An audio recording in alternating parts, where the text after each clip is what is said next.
Hey, Hobbit here with the Little Rock Marathon, and I get to make a great announcement because this is my costume, so I get to make the announcement. And I'm hanging out here with my good friend, Mr. P. We're two peas in a pod, right? Don't tell Mr. Potato Head.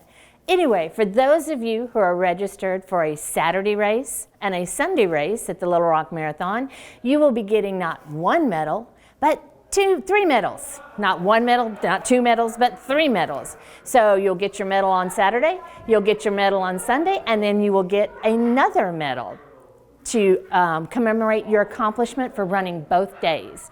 So here's a sneak peek of the medal, and I think y'all will be very, very pleased with it. If you have not registered for both races and you would like to register and make your deal a combo deal, you may go to littlerockmarathon.com, click on the purple button that says change or correct your registration, and follow the instructions on how to change your race into a combo. I'll see you in a couple of weeks. Bye. Hello, darling.